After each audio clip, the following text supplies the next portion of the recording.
Hey everyone, I'm Hitesh. This is Kendall. Hey, We're your hosts of Seen Anything Good Lately. How's it going, Kendall?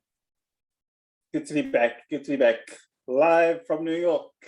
It's It's Saturday Night Live! it's Seen Anything Good Lately, starring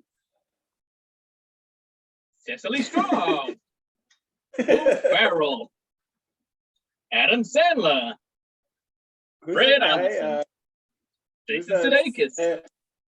Bobby Moynihan, and for the 498th season, Bobby Moynihan. Am I Bobby? No, it ain't Bobby. Do you want to be Bobby? No. I think I'm more of a Colin Jost type. I see that. Nah, I don't want to be Colin Jost. I just want to be Colin Jost because he's got a hot wife. Thumbs up. Yeah, I got it. What's up, man? How's it hanging? Thumbs up, because you're drinking a drink. Yep. It was Excuse me. disgusting. Yeah, sorry. That was disgusting. That was gross. We're going to be laughed out of Hollywood. And I apologize. Yeah, it's good to be back. We've seen a couple of things. I haven't seen a lot this week lately. Now that we've I don't want to dwell on COVID and because in lockdown business, because I get it, everyone's experiences right now. They're probably sick to death about talking about it. But now that we've gone into this traffic light system thing and getting back into the world, I just been like, I used to be able to watch like 5 things in a week, and now it's like I'm doing the bare minimum of homework, which is sad because I like doing this stuff. Yeah, like in the weekends, that's when I watch a lot of stuff. Like last weekend, I watched like a couple of movies. Like on a Sunday, I watched like, I'm gonna say 2 movies. I watched 2 movies on a Sunday, which I don't really have time to do. But I did it. We got it. It's becoming, and I hope it doesn't come to this, but I hope it doesn't become to us like to the point where it becomes homework. Yeah. Because it should be a fun experience, and but yeah. So yeah, I've had a pretty interesting week getting back into reality society. Back into the groove of things, and I'm looking forward to talking about movies and all that good stuff. You want to talk about pictures? We'll talk about pictures. We can talk about pictures. You want to talk about the pictures? You can't talk about the pictures. Hey, we got Batman here. I don't even know who that was. I know, it's like a showing pictures that match. Okay, now my good. Now, so Google, Hey, Google, can stop. improve. Okay. Okay, So that was it. showing you male nudity. No! Hey, And it's just me, like, it's just me hanging out. male genitalia. No, you're too close to my Google. Delete. I moved my speaker like an inch. Yeah, it seems to work. So, Kendall, maybe now you're moving your Google speaker. Yeah, I'm moving it closer so I can get. So you can get this male genitalia. Yeah. What side are you on? What's your user handle? Okay, it's getting weird. I'm trying to think something, but I'm like, So you asked me, have I seen anything good lately? yeah, have you seen anything lately? I mean, Yes, I I know you're a have. busy guy. I am a busy guy. I don't really have this much time to, I've outgrown all of this. Pop culturist. I have seen recently in the ether. I've recently watched a neat little film I saw called Super Bob. Oh my god, me too! Yeah, because you were the one who suggested it. What a You know, coincidence! We need to figure out a way to just admit the fact that we. I mean, we have to say, have we seen anything good lately? I think we can do that, but I think we can just admit the fact that we were the ones who like we just suggest. I like how we what- play dumb. Okay, we'll keep it going then. It- We'll keep going until it hits ad nauseum. It shows off my acting skills. Kevin Feige, if you see this, this is my show reel, and Yeah. I'm available for anything. Who would you play Who do you think you- Uh, in the Marvel universe? Who do you think you would be good at? You know what? I'm just gonna say it. Reed Richards. You asshole! You asshole! You know you asshole! No. I'm just gonna say it. Reed Richards. Or the Thing. I think I'll make a good Ben Grimes. It's grim. It's Exactly. grim. Yeah, You I'll don't make it. It's trying to piss me off. I'll make a great Ben Grimes. I think, and make a good Suzanne That's sweet. Storm. You're just trying to piss me off at this point. You can I stop. think I'll now. make a It's really okay. good. I think I'd make a really good Jimmy Storm. So I saw a film called Super Bob. Quickly change the subject. So I saw a film called Super Bob, suggested by you. Your very own. Me? What? Your very own. Everyone's very own friendly neighborhood. Mr. Macon.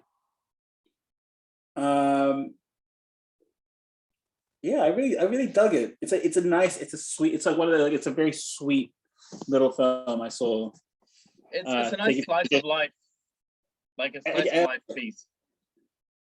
So it stars Brett Goldstein of Ted Lasso fame. So he wrote this movie, and this movie came out 2015. So this is way before the Ted Lasso hype. Yeah. And this actually got him a lot of roles. This got him in a relationship with Bill Lawrence, who co-created Ted Lasso as a producer. I know before Ted Lasso, him and Bill Lawrence were creating like a few pilots together. They did a pilot together, didn't really work out. But they have that relationship all because of this movie. And also Brett Goldstein did a lot of work on the Catherine Tate show. Catherine Tate's in this movie as well. It's a nice little indie superhero movie. We can't really say that often.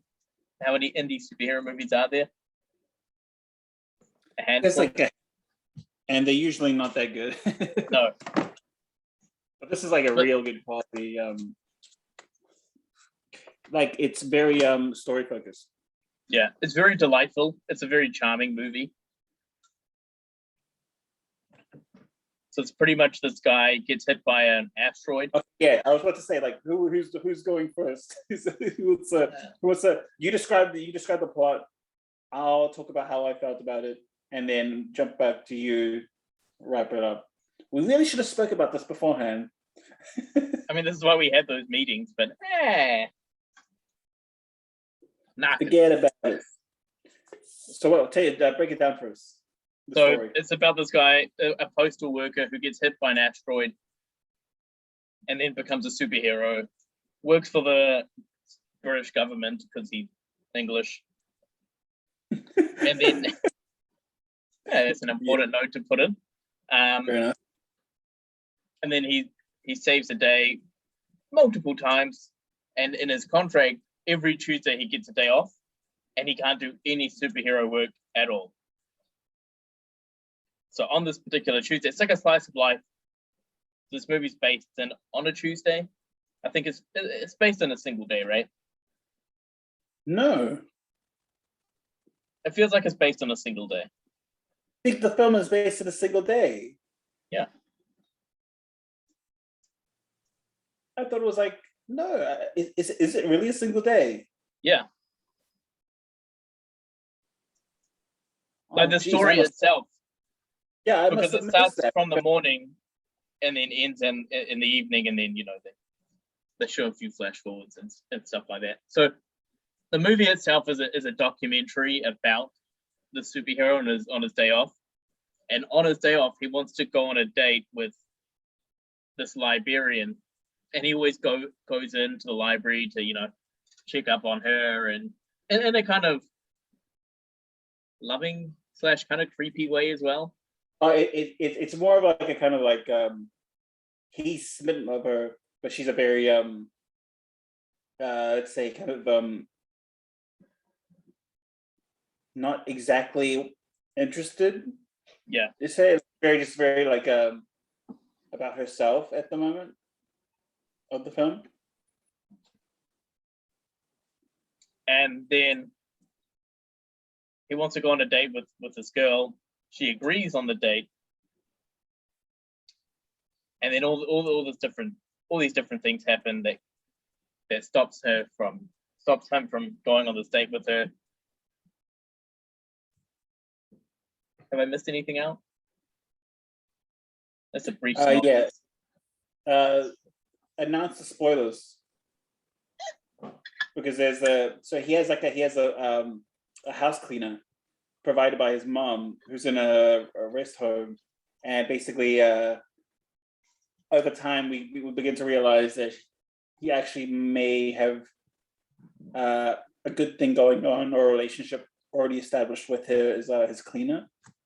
Mm-hmm. And I think that the movie is about loneliness. Yeah.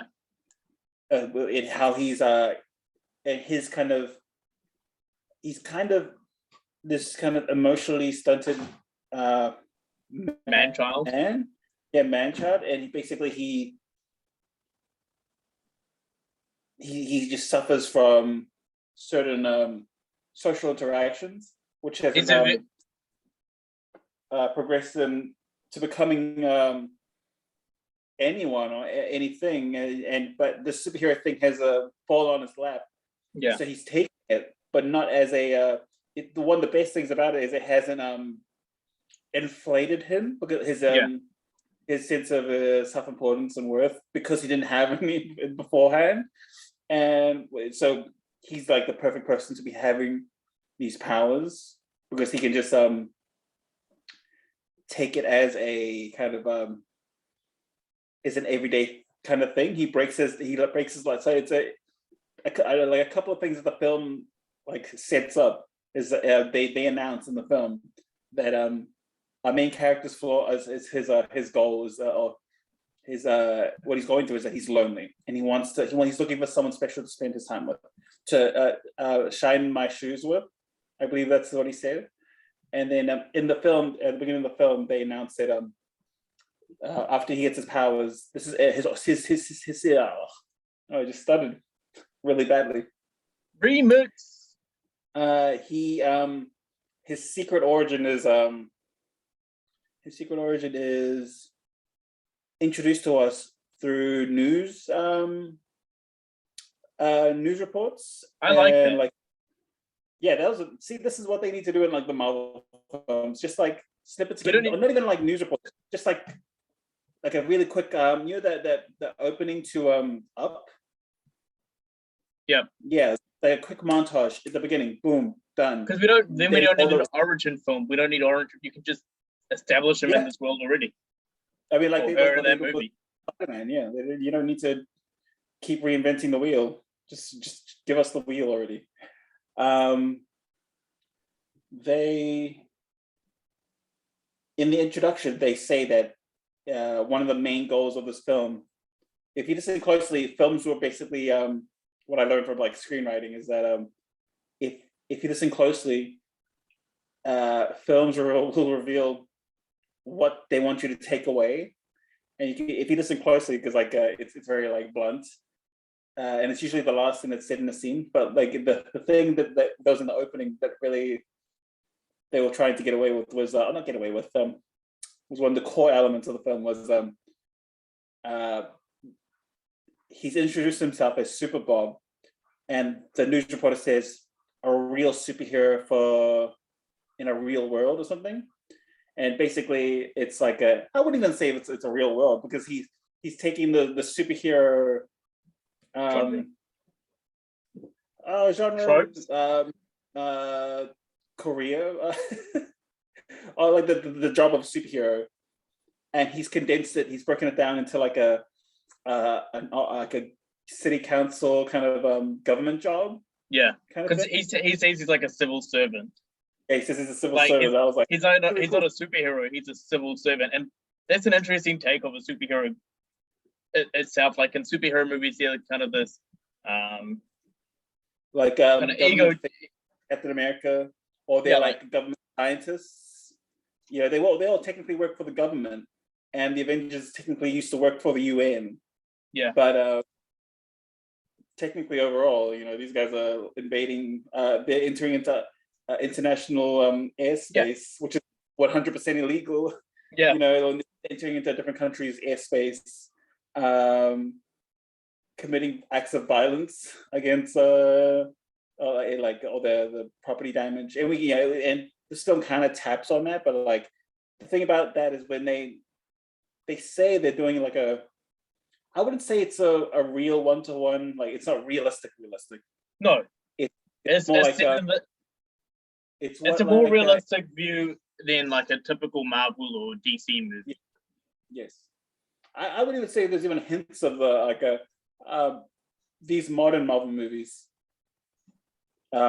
dashed in now, even though that movie was made in 2015, and this movie was made like Shang-Chi when he's being a bellhop, a valet kind of thing. It's a very crisscrossy kind of Like a sharing of ideas. like pedestrian jobs. They're not glamorous jobs to any extent. So then, like, also he throughout the day he kind of falls in love with his housekeeper. Well, I think realizes is a better. Yeah, Because realizes. Falls in love. It's like you know, everyone falls in love, but I think he may have already had Feelings for her. Yeah, but it was like on a platonic level,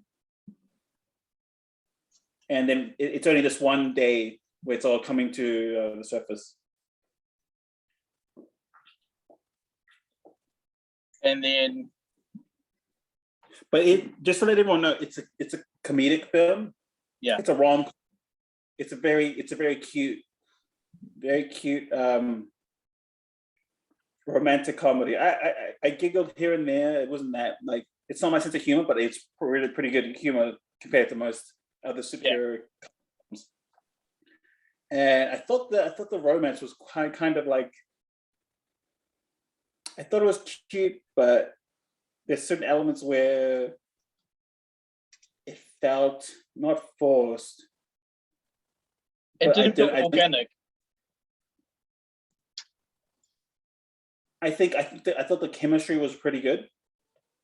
I think the writing and the directing of what was her name? Dora or something? Dolores? Doreen.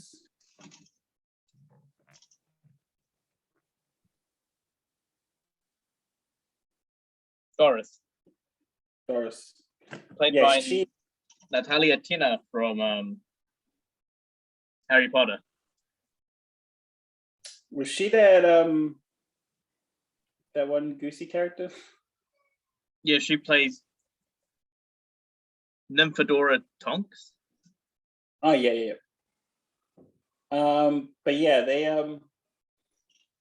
I felt like her one character was kind of mishandled because it didn't seem like she had enough to, even though there were hints throughout the film, I felt like they needed, for me,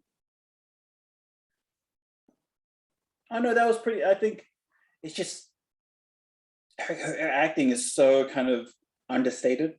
Yeah. And now looking back now, I can see her, she's, what's not being said is definitely being presented in her performance. Like when she's on the couch and getting him ready because he just got back from, he accidentally worked on the Tuesday. And he's not allowed to. Yeah, he's got all that Like, blood on his stuff. illegal for him to work on his day off. And then she just sees him just like tied and disheveled, and you can physically tell that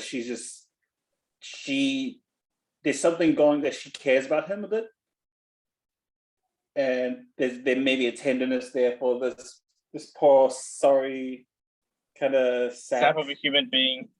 Yeah. But yeah, I really enjoyed the film. What about you? What were your thoughts on it? I liked it a lot. I like the themes of that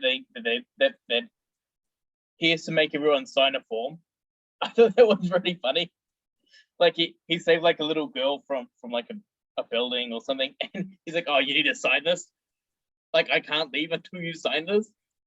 And that's a very political side of like, if this is going to happen in real life, you would probably have to sign like a lot of like insurance forms and like liability forms and all of that. Like, it makes a lot of sense, which you don't see in the MCU or DCU, for a good reason as well. Like, it'd be kind of boring to see like Captain America's going up to a little girl saying, "Excuse me, can you sign this?" It is alluded to in those films, because like you see we see T'Challa and his dad going to the embassies and stuff like that, like going to international summits. We see what are they called? I think we see there are the hearings as well in Iron Man 2. Yeah, and there's a hearing as well with is it Iron Man 3? Oh no, Captain America 2. Yeah. Winter Soldier with Black Widow. Yeah. And like we said, Nick Fury's always been in talks, with face-to-face talks with the World Security or something like that. Yeah. So that's their kind of like, it's not like it's all digital, like in face-to-face. And that's a form of like documentation gonna. But I really like that aspect a lot. I liked it was like a rom-com. Like, I say this all the time. I love rom-coms.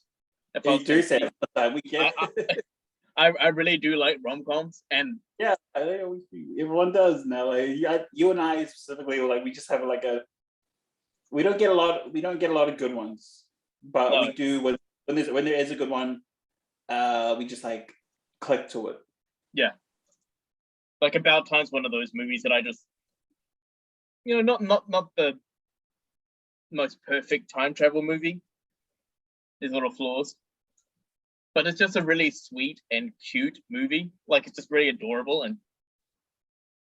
it's got a nice message behind it. But anyway, back to Super Bob. I liked I like that kind of government kind of interference by Catherine Tate's character as well. I know you can't work on a Tuesday, it's your day off. Like, what you're doing is illegal. And when he's trying to help that lady in the car, he sees her like, I can't really help you. Which is like very for someone that their job is to help people. I can imagine that being really hard. Like, I actually can't. But then in the end, he helped her. I like that. I like the documentary aspect of it. Like, they were filming a documentary of this character. I don't know. They and I liked it. I liked how they kind of used that as like a plot device as well. Halfway through the film, they kind of drop it. Like, they kind of they do drop it. But I was like, shouldn't you be still, like, if you're going to introduce that kind of format, the mockumentary format, you might as well just follow through with it. But it's like specifically the scene where they go to see his mom, and like the camera tilts and turns, so we get to see. I love the camera movements, the directing of like he's pacing up and down. The mom's crying and she's hysterical, and then Doris comes in and he's convincing her that he's together with Doris, and like I was just like, the directing was so good in that one scene. and then it hit me. It hit me. I was like, wait, where the hell is the crew? Like, this is like they just dropped it. I thought like maybe could have done more with that. But yeah, it was a device to help cut straight to the nitty gritty of things. Yeah. But I they didn't drop like it in the film and you forget about it, and then they bring it back at the end. the writing was quite weak. Like the There is dialogue. I thought, yeah, there's a scene where like the mom is weirdly hysterical. Yeah. Like I couldn't tell if it was like a mental illness thing where she had to have her son. She had to have the mom was the one forcing them together, and like she was going to harm herself. Yeah. With the pills, and I was like, that's extreme. Yeah. But it put the story along. Because I didn't really say is if she had some sort of like mental disorder. If she did, I think that would have explained it a lot better. Yeah. Or if she had dementia or something. That for me, that took me like, yeah, it took the story to a place, and it went really quick and it came out of nowhere. Yeah. And I was left like, because she's like, there's a scene where she's actually doing it. She's yeah. pouring the Like she's like gonna put it in her mouth.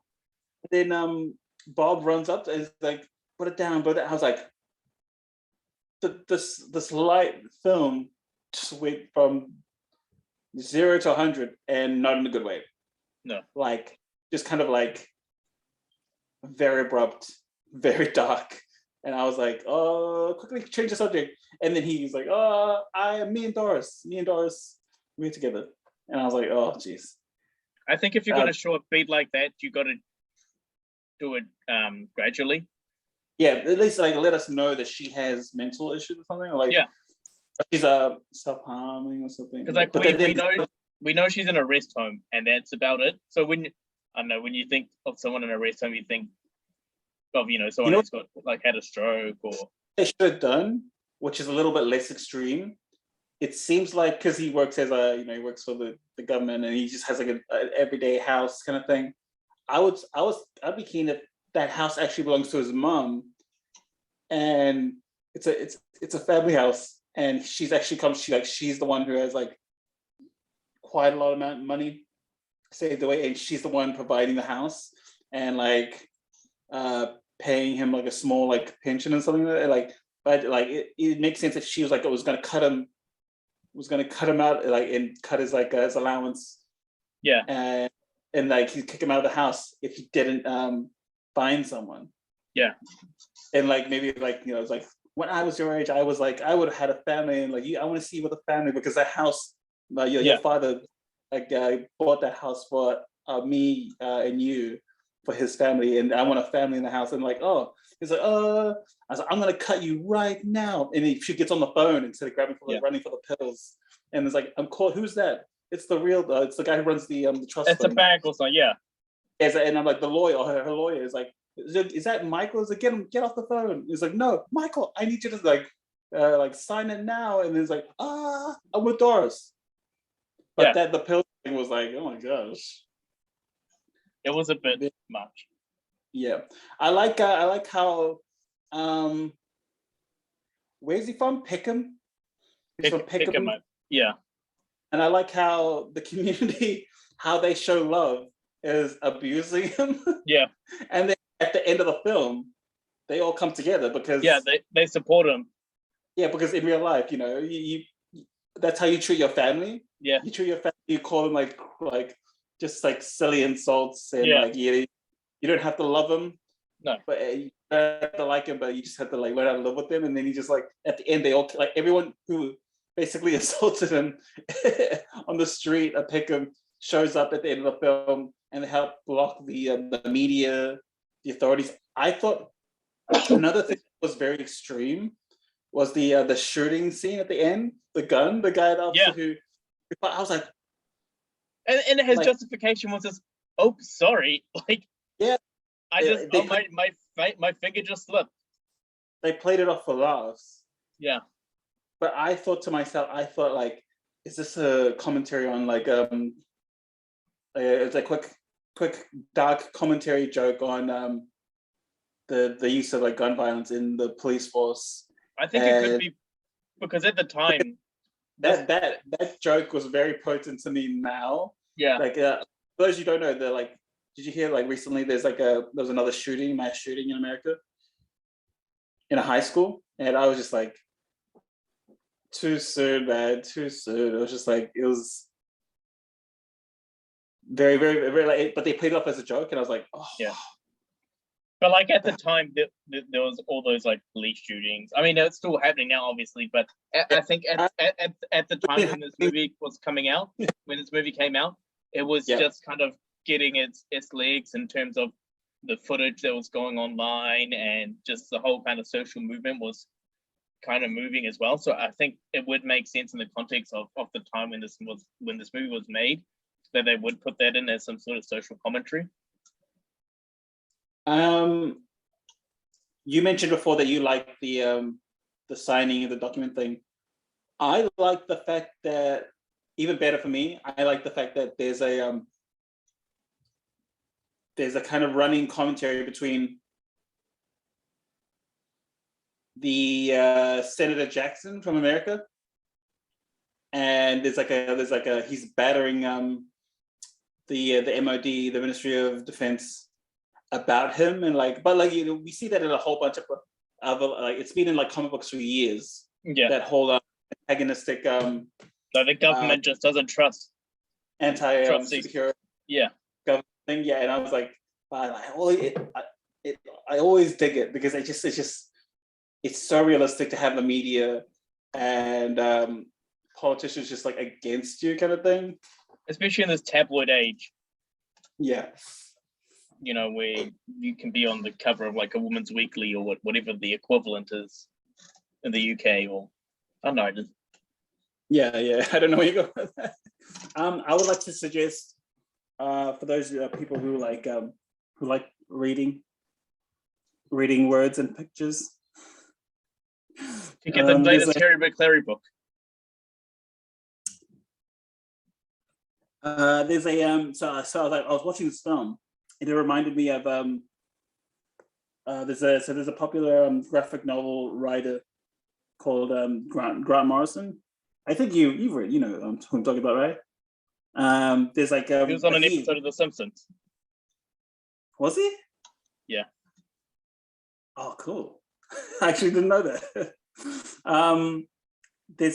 So he's a popular graphic novel writer, and one of his first, when he tried to break into comic books, because he loves writing superhero comics, he broke into 2001. No, so what's that? 2001 AD.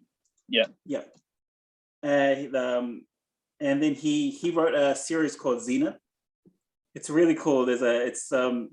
You can find them at the library or your local comic book store. So the books, there's like a whole bunch of volumes. They're really, really good. Basically, it's this very similar premise to this. If there were superheroes in Britain or in the world, but in Britain, what would they be like in real life? You know what I mean? Like, in a real setting, what would they be like? And Grant Morrison created this character called Zenith. It's like I think because the book is set in like the 80s when he wrote the book, or the 90s. Zenith is like a kind of pop star. He's like he's a rock and roll pop star. He's a butler. He lives in a penthouse, and everything he does is about getting more exposure for himself. He has superpowers. I think one of his parents was in an original team of superheroes from in Britain, and there's not a lot of them. There's just like a group of them. I think they were products of World War II, and after the Hiroshima the bomb was dropped, they didn't need them anymore. They tested on these like people to create superhuman soldiers for World War II. But after they dropped Hiroshima, the war was over, and so they didn't know what to do with these. Britain didn't know what to do with these superhumans they made, so they put them in like they gave them a PR agent and put them in costumes, and then over time they they have their own kids. Sometimes they disappear. They fought like villains and stuff like that. And basically, Zenith is one of the kids of of those original heroes, and he's like a rock and roll pop star. I would say if by today's standards, I would say he's kind of like a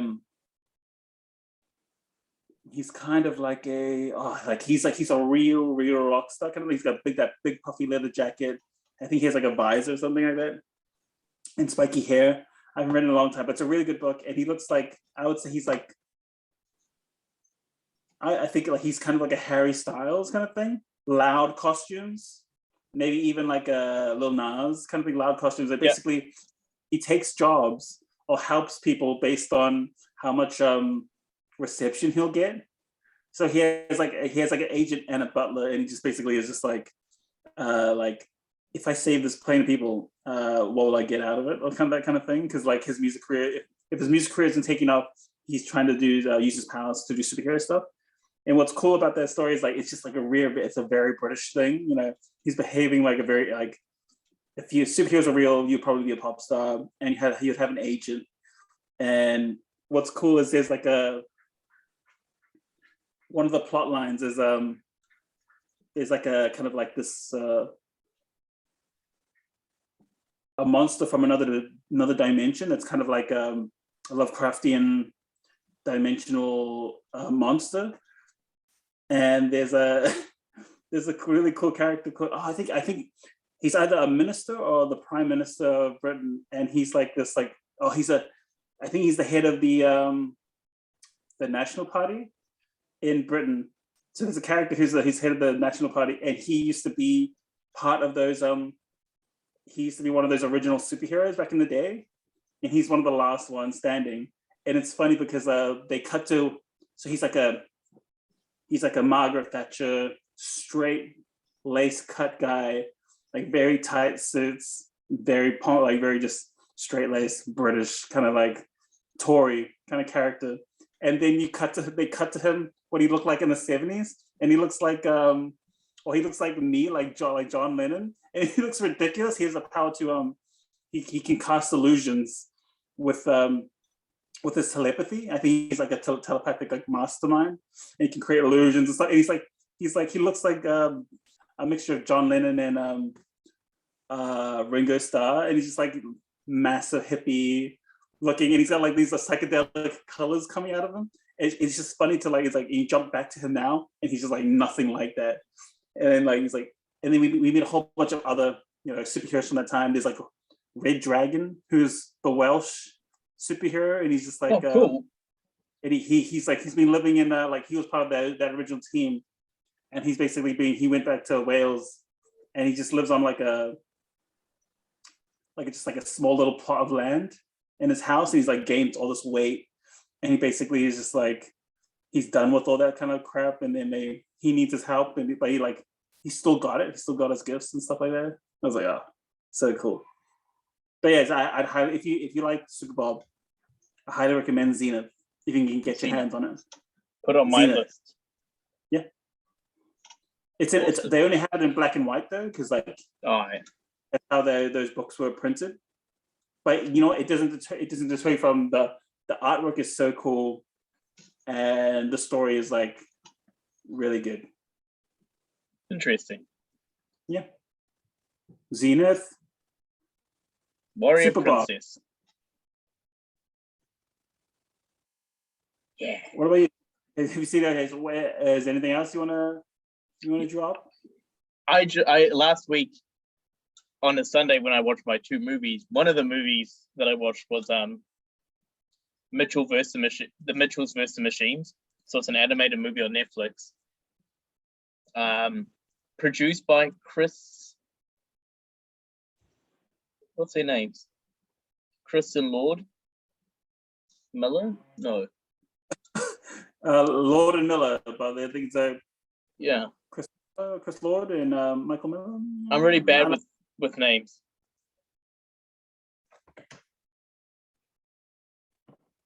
Well, anyway, they did the Lego movie, and they were involved in Into the Spider-Verse. Yeah. And they're also involved in this movie, and it's got their kind of signature humor of kind of they're a creative duo. Yeah. And they're also involved in Clone High, if you ever watched that, where it's about a bunch of historical figures in high school. So it's got like Gandhi, Joan of Arc, JFK. JFK played like the jock. Joan of Arc was like the cool kind of goth chick.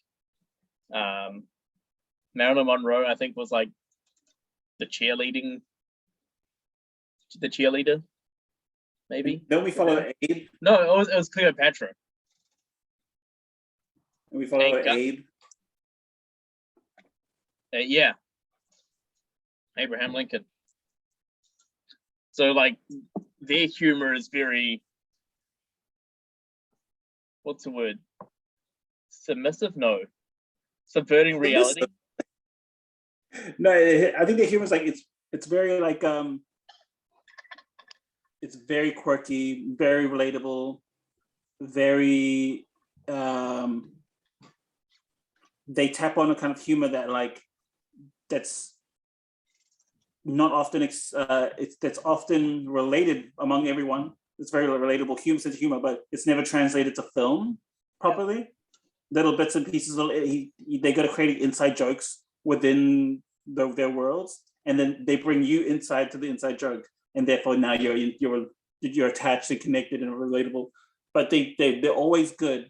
They're always masters at focusing that this is going to be a strong story first, solid characters, and then spectacle comes last. So yeah, whereas like other studios are just doing it the other way around: spectacle first, and then let's try and make a strong story. If we can't get a strong story, let's make a strong character arc. If we like, but we can only have one. You know what I mean? Where like these guys are. It's both. So this movie's about. These guys are really good. Mitchell's versus the Machines. Yeah, so Mitchell's versus the Machines is about this family, and the daughter is going off to college, and this family's heavily involved in using technology, and they're not communicating as much as they used to. She's a film fan. She's supposed to be a filmmaker. Yeah. She's like a film nerd. She makes like films in her spare time, and like a lot of her friends in high school aren't really into that, and then she's meeting some friends in college who are really into movies and like enjoying what she's making. She's like she's a very like very nerdy. Yeah, and that's what makes her relatable. Yeah, and there's also, in the movie there's a lot of LGBTQ plus kind of themes as well. Really? I got that. Where'd you get that from? Was it her friends? Yeah, because I think she had a thing for one of the girls that she was in contact with. Oh. They didn't. I don't think they said it explicitly in the film, but I got that vibe from it. I wouldn't be surprised if that was because that movie had like a lot of strings that I could you could follow, and that's why I got lost. Like I was like, I can see where you're coming from, and to be honest, I would buy that. Yeah, it's viable. But I was just like, there's so many strings that you can just follow. Like, that's just they got like so many threads that are worth exploring, and they always take you somewhere. But there's like the story is just so fun, so cool. Yeah. I mentioned this before to you, like everyone's been just like sleeping on this film. Yeah, and it took me a long time to watch. If anyone's gonna watch any kind of animated film this year, like this is for like adults and for families and kids. Yeah, I'm trying to get to watch it because it's like very underrated and it's a really quality film. And I just like trying to get people. It's a really good comedy too. So like, I think it's one of those. This movie. It's going to get nominated for a Oscar for like best animated picture. It's not going to win. No. It probably deserves to. I don't know the movies that will get nominated, but it's going to be one of those movies that's going to get overlooked. Didn't they win for like they already won an award for a Lego movie, didn't they? Yeah, they won. No, they didn't win Lego movie. Who was it? Who was the I winner think- that year? Frozen. Was it Frozen or was it? Oh no, or Big Hero 6. I think it was a Disney movie. And I remember like everyone was outraged because like Because the Lego movie was a superior movie to Big Hero 6. didn't it come out a little bit later for the award season? So Lego movie came out in March or April. And Big Hero 6 came out like November, December. So I think maybe just because it was more maybe because it was newer and it was in the minds of the voters, it was a lot fresher. But the Lego movie was a better movie out of the two. Yeah, And I think there was also a conversation why the Lego movie should have been nominated for Best Picture as well as Best Animated Movie. There were a lot of good pictures. It was like a lot Yeah. of good pictures those years, man. You just like, but I wouldn't be, you know, I'm not against it. But like, you just got the animated movie has to go up against all those other films. Yeah. Oh gosh. Like it's not going to win, obviously. Like Lego movie wouldn't win against whatever. I think the movie that won that year was it 12 Years a Slave? I can't remember. I get my years mixed up, but I think it was like one of those kind of prestigious, kind of historical movies. It wouldn't have won. But like the jokes in Mitchell's vs. Machines were Top tier. top tier. Like I was telling you before, that joke where the mum and the dad are just like looking at photos of their previous holiday trips. Like no one's smiling, everyone's like kind of angry at each other. And then the dad's like, what are you talking about? We got a perfect family photo where everyone's smiling. And then they show a shot of the photo, and it's one of those stock pictures that you get in frames of like a really like a happy family. It's like black and white. And then the mum's like, what are you talking about? That picture came with the frame. I think I laughed out loud for a long time on that joke. It's just very funny. Who I love the voice actor they chose for the dad. Danny McBride. Yeah, Danny McBride. I never would have suspected him. Yeah, because like I wouldn't have suspected him to play the dad, but he was like, so good in it. in most things he's like the scumbag. Like Eastbound and Down, and when he played himself in This Is the End, he was kind of a The scumbag. version of, Yeah. But he was terrific, and Maya Rudolph was great. Maya As a Rudolph. mom. In I all the acting roles, I all love of her. them. I love her in anything. She's great. Kind of underrated as well. I don't think she gets enough respect that she should. I think she doesn't get enough respect in the popularity department in terms of mainstream live performance and interviews. Yeah. But everyone who knows, like, who watches anything that's animated, she's in all of it. Like, Yeah. all of She was in Big Hero 6 as well. She played the auntie. it. Yeah, and I was like, oh, she's in Big Mouth. She's like, and she's doing other, like, she's always playing like a mother, and she's like, Yeah. she's in everything animated. She's in everything, and I'm not even like, and I know it sounds like hyperbole, but it's true. Her and Fred Armisen.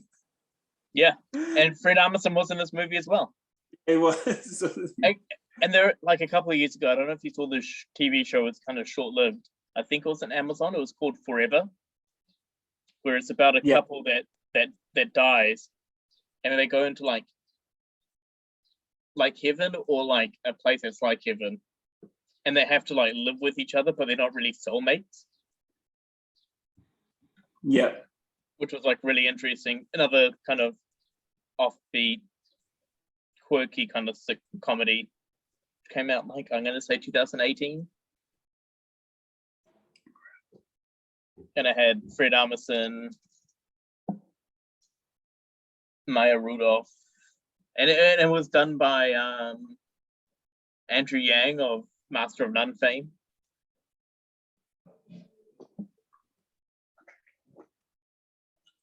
Guava Island. Guava Island. Yeah, he directed that as well. Andrew Yang? The Childish Gambino Rihanna. Yeah, I think he did. He didn't. It was what's his name? It was the guy that does a lot of the Atlanta stuff. Oh yeah, Ira- sorry, yeah. I got it. it. Yeah, I got Atlanta and must have non confused. They are quite similar. Yeah, in terms of like the kind of understated kind of humor kind of thing. They're kind of Surreal. like, yeah, set in reality, Yeah. but just slightly off kilter. Yeah. Yeah.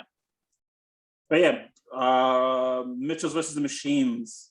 Fantastic movie. Don't take our word for it. You have to go watch it Like- yourself. Easily one of the best.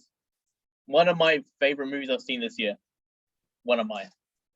Which maybe we should do a top 10 at some stage of Yeah, we movies should do and one. TV Yeah, shows. definitely. But that's definitely, it's just like a fun movie, very funny. Chrissy Teigen's in it, John Legend. It's got a great cast. Conan O'Brien, who I know Kendall knows I like Conan O'Brien a lot. I like Conan. Yeah, I do Like- too. He's very funny. Yeah, I'm not arguing with you. So yeah, I would rate this movie like a 5 out of 5. Like Oh, I just wow. enjoyed it. I'd say strong 4. Maybe Like, I even like a strong 4, definitely. I would go back Maybe- to this. Yeah, oh yeah. I think I've already watched it twice already. It's going to be one of those movies that I'm going to watch like yearly in my Oh, but yearly it- rotation. With Olivia Colman's in it as well. Yeah, Oh, that's so good. She's And- so good in it as well. I like seeing her in stuff like, especially with stuff that I don't like watch trailers for or anything like that. I just see her pop up. I kind of get happy. I mean, she Like she got her start in comedy, like doing comedy, Yeah. sketch comedy in Mitchell She and was- Webb, and now Yeah. she's an Academy Award winner. She was in the Peep Show. She played David Mitchell's love interest. She went far, man. Yeah, and now she like won an Oscar for what's it? Was it The Favorite? The Favorite, yeah, with Emma Stone in it. Yeah. And she was really good in The Father, which I really enjoyed. It's like one of those So- movies that I didn't think I'd like, but I like really, really enjoyed it. Yeah. I got to take a look at that. I haven't seen that. Highly recommend it. Especially if you have grandparents or older people who are kind of going through dementia. Yeah. It's like a really good watch. Cool. Should we take it from there? Wrap it up, Dan. It's another day, another episode. Another day, another dollar. Yep. Well, it was good. It was good catching up with you again, Tish. As always. Sharing our passion for entertainment with whoever's willing to listen. Or watch, or both. You can watch and listen. Oh yeah, I like listening. I like listening too. What a great... What a great ending! What a great way to end the show. I like to listen. All right, cool. Well, I'll catch you guys next week with something new to talk about in our podcast. Then we'll catch you guys later. Yeah, thanks for listening or watching.